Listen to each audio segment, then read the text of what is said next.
me show you some pictures talking about infrared photography. Photographs taken with my weird camera. Weird camera kasi yun ang tawag ng kids ko sa camera ko. Are you using your weird camera? Okay, yes, I'm using my weird camera. So how do I move to the next slide? I'll just press the button. There you go. Oh, hey, back. third. Oh. Can you show us? Can you show us your weird camera? Like I will. I will. Okay. I have the may slide ako, may picture ng weird camera. Okay. So great. here are the initial examples ng pictures from the weird camera. Nice. You can see yung puno. Instead of the usual green and the grass is the usual green, they're yellow. And then if you use the black and white filter, it looks like the leaves are white. Diba? So it's not the usual pictures that you see. That's why we call it, my kids call it weird. Pati rin ako. I call it weird. So I put a disclaimer here. I'm not an expert in photography or infrared photography. I just like taking pictures. I started taking infrared photography last year during the COVID. There's a lot more to learn about this form of photography. And I put it also here, infrared photography is not everyone's cup of tea. Weird nga eh. Some people will like it. Some people will find it weird or they don't like it. So just a description, what is infrared photography? Your digital camera, when you take a picture, it can take pictures from all the light spectrum, UV light, visible light, the light that we can see, and infrared light. So you can see the camera can take it. But what they do is they put a filter so that you will only see the visible light. They block the UV and the infrared light in regular cameras, kahit yung iPhone or any digital camera. So the visible light is anywhere from 390 nanometers to 750 nanometers. Okay, and so there are three ways to take infrared photographs. The first is infrared film. This is historical. In the past 1950s, 1960s, they were using infrared film, but it's expensive and not available anymore. So you can still get it at research facilities, but Kodak stopped manufacturing this in 1980s. So wala nang infrared film. The other way is you can use a filter using your regular camera. You put this very dark filter in front and you take a picture. The pros, it's cheap. No, you don't have to change anything in your camera. But the cons of this is it's very dark. No, I tried this. If you look at the filter, you can't see anything across. It's that dark. So if you take a picture, you have to put it in a tripod. You risk movement. So pag nagtake ka ng pictures ng trees and the wind blows, the trees will move and it will be blurred. Or if the clouds move, it will be blurred. So that's a second way. And then the third way is having a digital camera converted. So this is what I'm going to talk about. So what is being converted? So the one on the left, I showed you I told you about all cameras have sensors that can take anything, infrared, UV light, visible light. But they put a hot mirror to allow only visible light in. So that's the only thing that's allowed to enter. And when you have a converted camera, they will remove that mirror and replace it with clear glass. So now you can see everything will be picked up by the camera again. Okay, so this is my actual camera. It's a regular Sony camera. And then there's filters on the right, you can see. So what after you get it converted, what happens? You have to put a filter in front to allow certain light spectrum to enter your camera. Okay, so if you put a 550 nanometer filter, anything below that will not pass through, but anything above will pass through. Okay, the one on the upper right filter, the light blue, if you put that in front of the camera, it will restore your camera back to its normal. I was able to use this in Napa Valley during our reunion. Naubos yung battery ng isa kong camera, so I had to resort to the infrared camera. I put that blue filter and started taking pictures like normal. So that's why we had a lot of pictures in Napa Valley. And then for those who process in Photoshop or other software, you have to set the white balance in your camera or afterwards when you process. And then you do what is known as a color swap. You swap some colors. So you change the blue to red and the red to blue. Okay, so let me show you an example. This is how it looks like paglabas sa camera. When I took a picture while hiking, this is what you will see. Everything is red. The sky is red, the water is red, but the trees are blue. You can see the leaves are bluish, yung shrubs. Then you do a color swap with your software, your Photoshop, and then you can convert it now to the more acceptable color of blue skies, but the leaves are kind of weird, right? It's instead of being green, now it's red. So this is what infrared is. You get to play with reality and change it. So I'm going to show you now pictures of the 3 filters. Okay, the first is the 590 nanometer filter. So you will see everything from 519 nanometers all the way to the infrared spectrum, but nothing below. So these are the first 2 pictures, first few pictures I took that week, the week I got my camera. Yung sa left, that's what I call my Microsoft screensaver picture. As you can see, blue sky, red tree. So I swapped the color. Initially, the sky was red, the shrubs were blue, but I swapped it, and now it turned out like that. The grass is white. So that's a product of the 590 nanometer. On the right is what happens if you swap all the blue to red and you keep the red alone. When I did this, I like the color. Tawag ko dito Lake Erie. Because mukhang bloody yung lake. So sabi ko, I'll leave it like that. I have a blow-up picture in our house. Walang may gusto ng picture, ako lang. Kasi masyadong weird. But these are examples. So let me show you some more examples. The pink trees on the left. Last weekend, I watched BTS. We were in LA. This is the sidewalk across the hotel. So sabi ko, I'll take a picture. On the right is a golf course. There's 3 main ingredients in taking good landscape or infrared photographs. You have to have clear blue skies, you have to have water, and you have to have foliage. Kasi yung foliage, pwede mong palitan yung color. So this is a golf course. Yun yung greens. The greens are all, I made everything golden yellow. The sky is blue because that's the acceptable color. And then there's the lake, always reflective. Basta nilagay mo yung lake sa landscape pictures, it always looks nice. And here, the same golf course that I was at was a testing center for Range Rover in here in California. So madaming Range Rover, daan sila ng daan. So I had fun taking pictures and making this. Kasi ang advertisement ng Range Rover is explore new places. So I try to play around with it. Sabi ko, explore weird places. Then Land Rover, no matter where the land is, kasi I made it mukhang Mars na may roads. So that's, this is again from last weekend when we watched the concert. The picture on the right, yung palm tree, I was inspired, believe it or not, by a picture on top of the men's restroom in the lobby. Kita ko yung picture, sabi ko, ganda ng composition building with green palm trees. Then I looked out our hotel window, sabi ko, oh, that's the building. So tinawag ko yung son ko, sabi ko, let's walk around that building, take some pictures. So these are the 2 pictures that I took.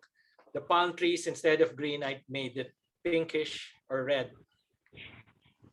And then the same area, this is my favorite from last weekend. Again, turning everything different. Very nice, sir. Thank you. Thank you. This is a barn. Kung mapasyal kayo sa amin dito, and then we go to Yosemite National Park. This is parang landmark. Somebody has a barn. Pininturahan nila ng American flag. And then there was a competition submit your pictures for 4th of July.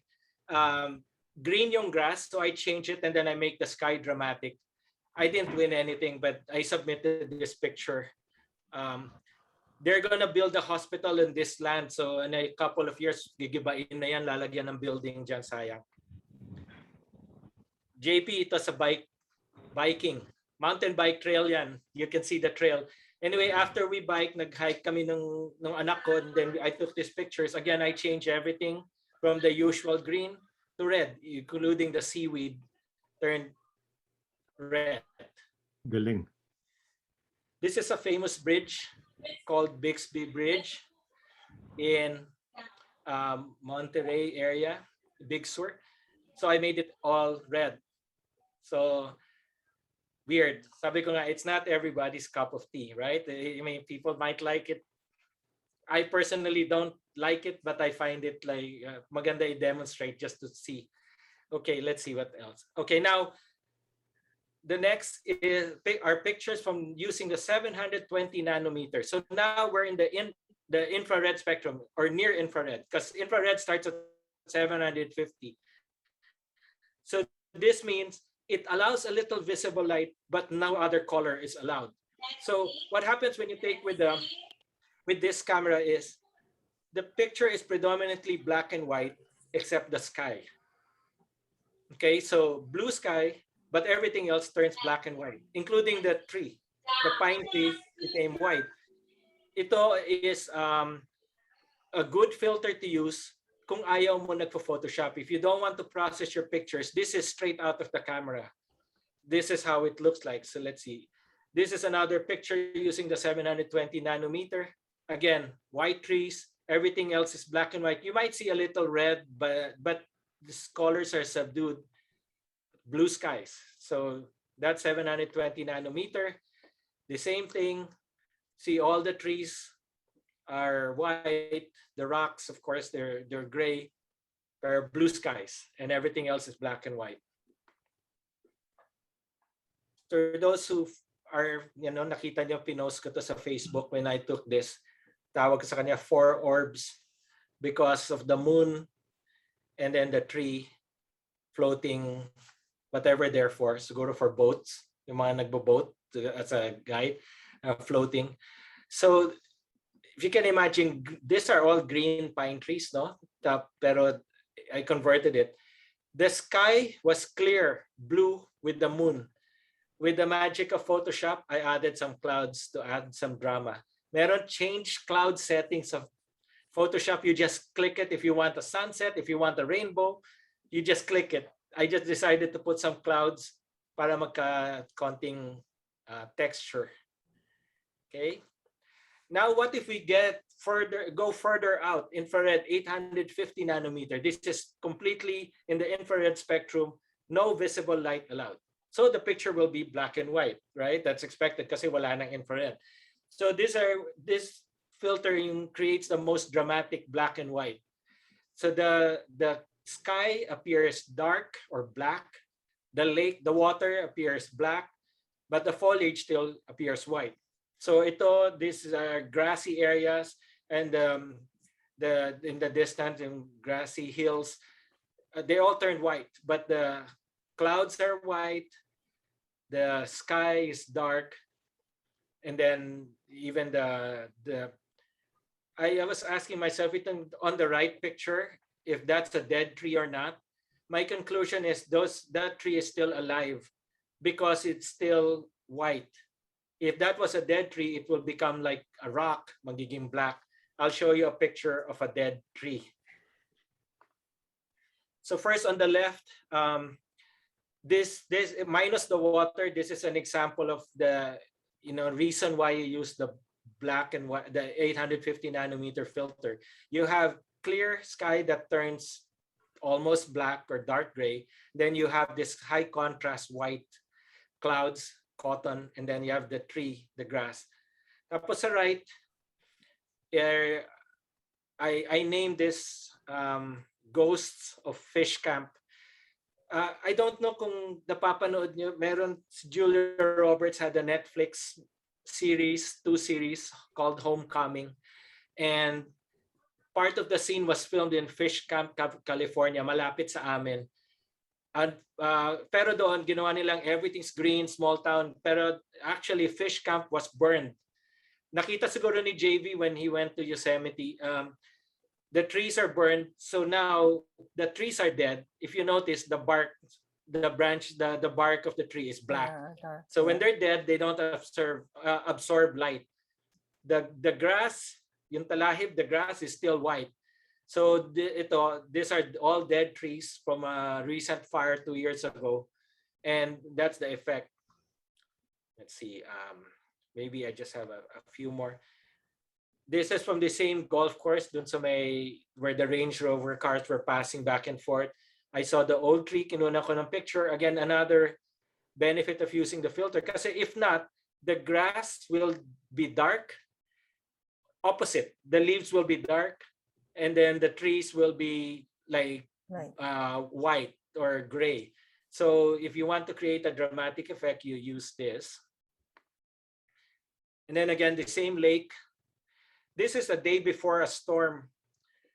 I went out purposely to take pictures of the clouds. Kaya lang mababa yung clouds. I wish the clouds were much higher. But this demonstrates again the three ingredients. You have clear skies with scattered clouds. You have foliage, and you have water in the picture to create a dramatic effect. And you can see.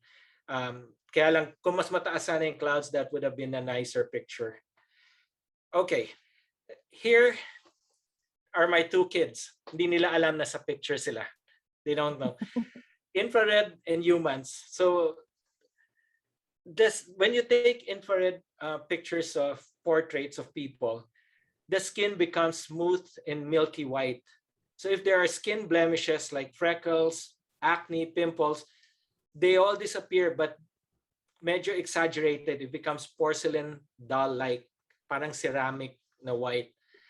Hindi masyado ma-appreciate, pero yung hand ng daughter ko holding the book, you can see her veins. So the veins pop out, especially if I use the 850 nanometer filter. This is 590. It allowed some color. But pero kung ginamit ko yung 850 nanometer, the veins will really pop out. And then the eyes appear dead, ang tawag dead eyes. You don't have any features. It's just black. So may mga wedding photographers that use infrared for weddings. Some people like it. Mas timeless daw yung pictures. This is the only picture. I'm shy, take pictures of strangers. So ayoko maglakad at magkuha ng pictures nila. Baka magalit sa akin. But this is just an example of a family. The dad, maitim siya. But in the picture, if you can see his feet, maputi. So this is one of the effects of this, of infrared portraiture. I think that might be, let me see kung meron pa. That's it. That's my last slide. Kasi sa area namin sa California, we don't get the other seasons na winter, spring, summer, fall. We have the seasons, but the leaves don't really turn colors here. So what I did was I decided to take pictures of this road. All the leaves turn golden yellow. Even the grape vineyards on the right and left are yellow, but it's all infrared. That's it. Any questions? Marami, actually, third. This is so Thank beautiful you. too.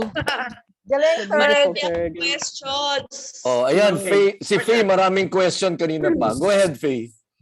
Pero third, it's really not, I'll show myself, but for a while lang ang pangit ko eh. Haven't taken a bath yet. Anyway, Okay. hi third. Si third, ano ko yan? Blackmate ko yan. I miss you. I miss Mary Ann as well. No, balik kasi I'm not yung tech part. It's really more of how you choose your subjects, no? Yung feelings ba evolved by your pictures, and what made you decide that you wanted to go to that, yung what pulled you to IR? Sorry I think it's really the social, it's more of the social scientist din. Kasi I was looking at your pictures, magaganda sobrang, kaya nga sabi ko gusto ko makita yung mga failed pictures mo, kasi I don't think I have any doubt that would still be way above the caliber of yung pictures that we take with our own cameras regardless. So sabi ko patingin din ng fail, kasi baka naman yung fail mo would really be talagang maganda na rin. So yun nga, yung questions ko, sunod-sunod, sorry, parang conference lang, webinar 1 is why did you decide to take this up? 2, did you have any short courses, or you just looked it up sa YouTube, you read up on your own? and experimented? Yeah. So, you know, somebody asked me very similar questions sa workplace ko. Why I did this. Sabi ko kasi, I started taking pictures grade 4. Using yung camera ng dad ko na film that I still use until now. Umaandar pa rin. And then my photography is, it waxes and wanes. Sometimes interesado ko kuha ng pictures. Sometimes a year would pass, iPhone, snapshots lang, walang pictures. But sometimes nagkakaroon ako ng, oh yeah, you know what, I've never done astrophotography. Hindi ko pa nakunan ng picture of Milky Way. So let me study how to take pictures of Milky Way. So kunan ko. Aurora Borealis, kunan ko ng picture. So this one was part of it. Kumbaga bucket list. Sabi ko, infrared, nakakita ko ng black and white picture ng infrared. A long time ago, nasa Pilipinas pa ako, nakita ko, sabi ko, I wonder kung available yan kung nabibili. Tapos na-realize ko, you need a special lab, you need a very expensive film, lalabas yata na $15 per picture, per picture pag pinadevelop mo. Sabi ko, masyadong mahal. And then I forgot about it. And then it came back. Tapos COVID sa bahay, walang magawa. So I started doing this. But everything I know about this is from YouTube and Google. No formal lessons, nothing else. Maraming failed. When I took a picture of the lake, yung lake na black and white, I have 109 pictures. Ilan lang yung pinakita ko? Probably 5. The rest, I delete. Ang lalaki ng files eh. I just deleted them. Mahirap sa infrared photography is you cannot see well. Pag tingin mo sa camera, everything is dark, a little shadow lang. So a lot of it is you compute how far it is, what the opening of the lens is and all that. And then you hope for the best. And sometimes, yun ang best part. You put the SD card sa computer mo, you put it and then sabi, oh wow. You know, it suddenly, maganda lumabas. Especially last weekend, sabi ko nga na, nagkukuha lang ako ng picture. I never knew na yung favorite picture ko, the palm trees, came out this way. I didn't expect it kasi the sun is behind. I didn't expect the picture to come out like this, but I'm happy it did. So trial and error. Yes, it's beautiful. May mga question pa. Teka, ba't ako naging moderator dito? May questions pa si... Chat. Ha? Maraming chat. Dami palang comments sa chat. Yeah, maraming comments nga sa chat eh. Maraming Near comments. infrared spectroscopy. Yeah, may medical uses ang infrared photography. I just didn't have time to research it, pero meron. And then all UV sa mga dermatologists, I know they use UV naman, yung opposite ng spectrum, to make the skin blemishes come out. So for cancer detection. Pero yung infrared, alam ko meron medical use. Hindi ko lang masyado nabasa na kasi baka wala dun sa mga YouTube na pinapanood ko. Kaya hindi umabot dun yung knowledge ko. Next time mag-research ka. Thank you. Galing third, sobrang ganda ng pictures. Ganda-ganda. Kung gusto mong mag-research si Third Orville, magbigay ka naman ng konting honorarium dun sa tao. Oras din niya yan eh. Pumunta ka muna. May mga question, may mga ano dito comments from Sito. Sito's still here. It's like 2 a.m. in the UK now. Infrared thermography is used in diagnosing breast cancer. I don't know if that's the same. Is that the same, Third, yung infrared thermography? Yeah, yung sabad, di ba sinasabi ko, yung filters, 550, 900, 850, yung ginagamit for medical uses is way out sa infrared spectrum. Kasi yung infrared spectrum is very wide. Nandun lang tayo sa 850. But further out, yun yung ibang ano. Ginagamit pala to pati for yung phlebotomist pang insert ng IV line. Yes. Infrared, lalabas yung veins, mas madaling mahanap. Yeah. They call it infrared pala. So one of the hospitals that Didel and I go to, they call it a vein finder. Yeah. Parang ganun, Pagka nakikita nila Nakikita nila. Si Leia is raising her hand. Leia, do you want to say something? You're Yeah. raising your hand.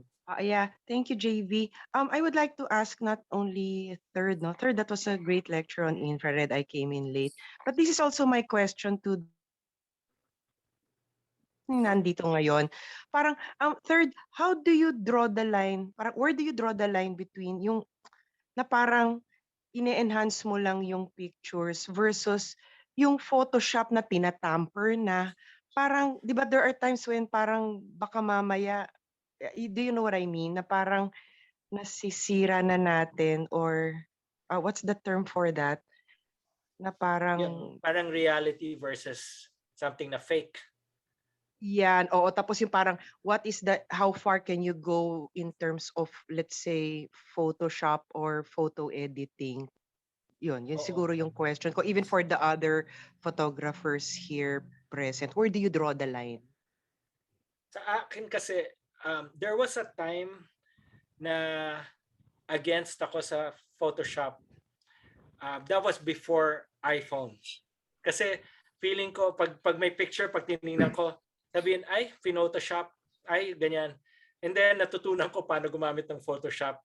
There's some features na they're good. Photoshop kasi, you can adjust a few things, contrast, Right.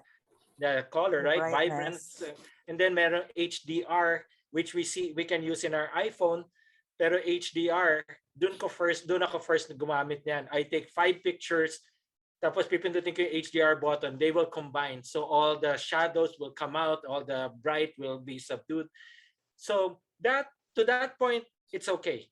Pero yung nakakita ko ng pictures, kunyari ng a couple, tapos nandun yung Milky Way sa likod nila na medyo alam mong sinuperimpose na lang, that hindi ko na masyadong type. Kaya nga, I said in the beginning of this infrared, when I started this, meron akong wow, ang ganda, pero meron akong ang weird naman itong picture na to. Kaya yung mga ibang pinakita ko weird. Kaya nga sabi ko, it's not everyone's cup of tea. Dondo sabi niya, he's a realist, naturalist. Totoo. Not everybody will like the pictures. Gusto ko lang pakita as an example of infrared. But, hindi rin. Ako, I prefer film. Kukuha ng picture using Kodak, lumang style, walang editing. I still do that. Our class reunion in San Francisco, film camera yung dala ko. Yung mga pictures natin, film. Kasi I figured everybody has an iPhone. Everybody will take digital pictures. Ako lang yung naglalakad with film. Walang editing yan. All as is. Old style. Okay. Are you okay, Leia? You raise your hand again. Yeah, another question. I hope After you you don't si mind. Sito na. Para ako nasa Sige. conference. Oo nga. Yeah. Ayun. Hinihintay ko nga yung PRC units eh. Oo nga, Ah. may units. Yeah, kung may May units post-test. to. Oo, may post-test. Yeah, my question also to everybody and the photographers. Siguro hindi related to infrared. What if you take pictures of people like the one that you showed yung last yung may family.